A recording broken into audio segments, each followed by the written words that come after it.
Mail order.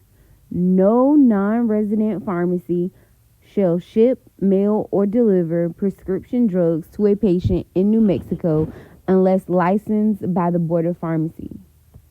No non-resident pharmacy shall ship, mail, or deliver controlled substances to a patient in New Mexico unless registered with the DEA and Board of Pharmacy for controlled substances. Any person that mails prescription drugs to patients from more than one non-resident pharmacy shall obtain a separate New Mexico non-resident pharmacy license for each pharmacy. Each non-resident pharmacy must provide free telephone service to facilitate communication between patients in New Mexico and a pharmacist from the non-resident pharmacy who has access to the patient's records. During regular hours of operation, 6 days a week, 40 hours a week, the toll-free phone number shall be disclosed on a label affixed to each container of drugs dispensed. Ownership requirements. Fees are $300 for in-state, biannually, and expires December 31st of every other year. Submitted application, name under which the business will operate, address of location to be licensed, and address of principal office of business, name and address of owner, partner, officer, etc. Type of business to be conducted at each location, rough drawing of the floor plan, proposed days and hours of operation, other information the board may require, including a criminal background check and financial history. Annual application for renewal of pharmacy license, the names and registry numbers of all registered pharmacist employees and registered interns, and shall notify the Secretary of the Board of Pharmacy within 10 days in writing of any personnel changes. Each non-resident pharmacy applying for licensure of or renewal of license shall submit an application to the Board of Pharmacy including address of principal office of non-resident pharmacy and name and titles of all principal corporate officers and all pharmacists who are dispensing to persons in New Mexico. A report containing this info shall be made on an annual basis and within 10 days after any change of office location, corporate officer, or PIC. Copy of the most recent inspection report by the regulatory or licensing agency of the resident state, proof of valid license to operate pharmacy in the resident state, policy and procedure manual, proof of toll-free phone service available to New Mexico patients, name and address of resident in New Mexico for service of process. If non-resident pharmacy wants to ship, mail, or deliver controlled substances to New Mexico patients, they must submit an application for controlled substances. If compounded sterile preparations are to be shipped, a copy of the most recent compounded sterile preparation operations inspection report conducted by the regulatory licensing agency of the resident state, which demonstrates the pharmacy operates in conformance with the requirements of applicable USP National Formulary less than 1,000. Inspection must have occurred within the 12 months immediately preceding receipt of license application by the board for entities acting as outsourcing facilities. The required standard of operation shall be current good manufacturing process. The pharmacy license shall terminate upon sale or transfer of ownership. Transfer occurs when there is a sale to another individual by the present owner, addition or deletion of one or more partners in a partnership, death of a singular or sole owner, change of ownership of 30% or more of the voting stock of a corporation since issuance of license or last renewal application. Upon termination of the PIC, each pharmacy owner shall immediately designate a successor PIC and immediately notify the State Board of Pharmacy of such designation. The owner shall request the license application form to be completed by the successor PIC and filed with the board within 10 days. A new license application will be required to be filed in each of the above circumstances.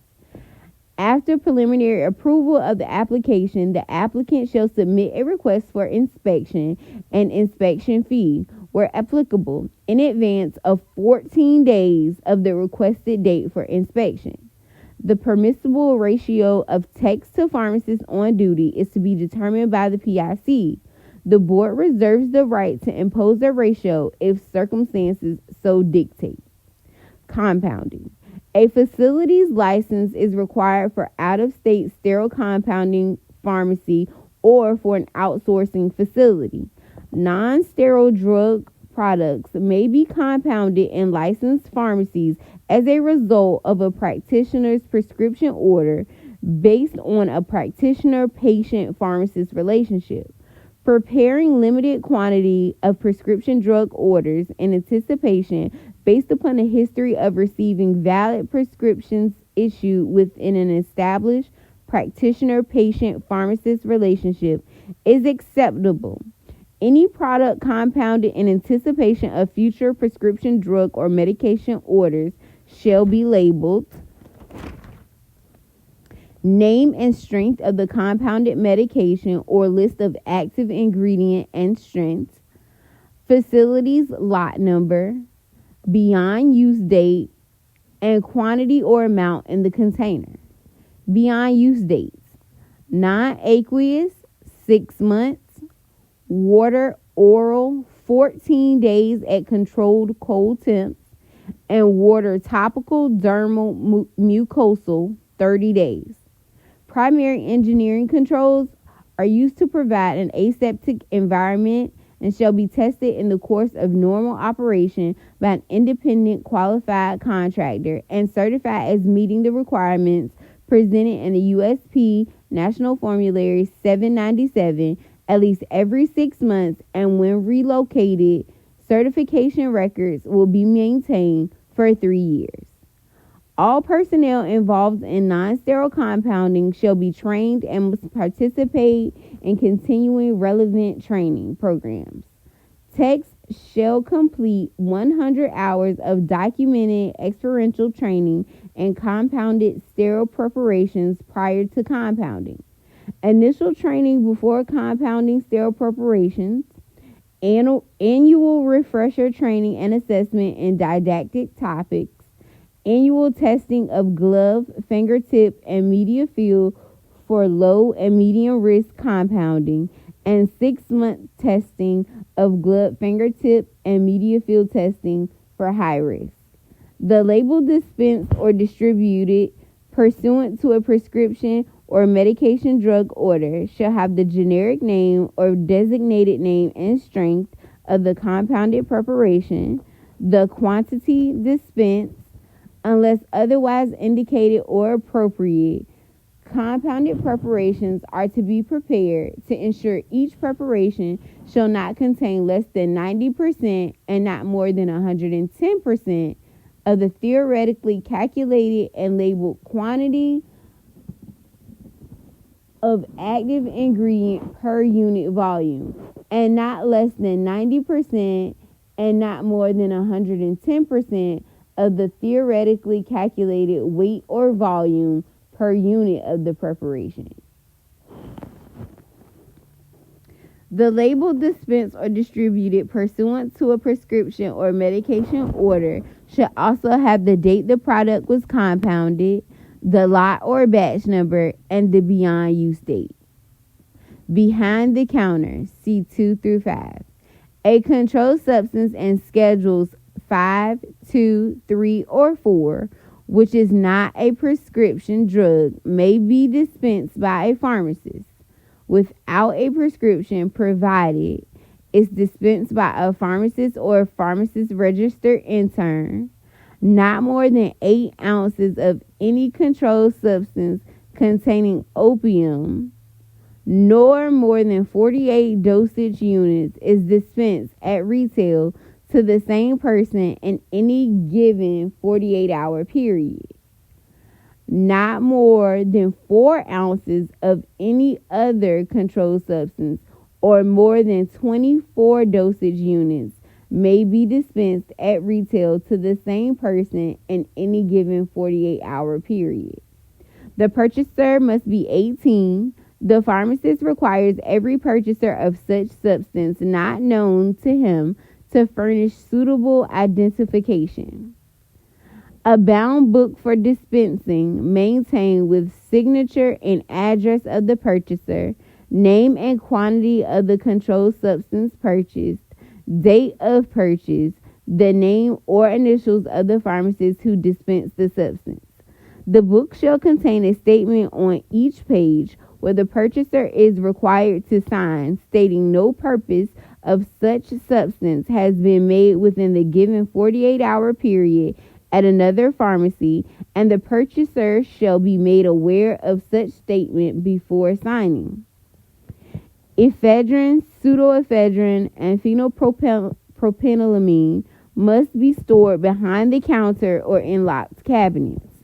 Any pseudoephedrine containing products listed as C5 shall be dispensed, sold, or distributed only by a pharmacist intern, a pharmacy tech, unless pursuant to a valid prescription. Purchaser shall produce driver's license or other government issued photo ID showing date of birth. Sign a log after reading purchaser statement for pseudoephedrine receipt indicating date and time of the transaction, name of the person, address, driver's license number, or government issue ID number, name of the pharmacist, intern, or tech conducting the transaction, the product sold, and the total quantity in grams or milligrams of pseudoephedrine purchased. This log will be only for exempt pseudoephedrine products and shall be kept from all other records. The log is to be produced in a way that all customers' personal information is not available to other purchasers. Pseudoephedrine products in liquid form, including liquid filled caps, and pseudoephedrine products already classified as dangerous drugs are excluded from C5 controlled substances. A person shall be limited to no more than 3.6 grams per day, or more than a total of 9 grams of a product, mixture, or preparation containing pseudoephedrine within a 30-day period. Prescriptive authority for vaccines shall be exercised in accordance with written protocol for vaccine prescriptive authority approved by the board. The pharmacist must have a current live basic life support / CPR and completed an approved training course. Prescriptive authority for emergency contraception, tobacco cessation, hormonal contraception drug therapies, TB testing shall be exercised solely in accordance with written protocols approved by the board. The prescribing pharmacist will generate a written or electronic prescription for any dangerous drug authorized, document informed consent, and maintain record of consent in the pharmacy for at least 3 years. The pharmacist shall notify the designated physician or PCP and update the New Mexico Department of Health Immunization Programs electronic database, the NMSIIS, of any vaccine given.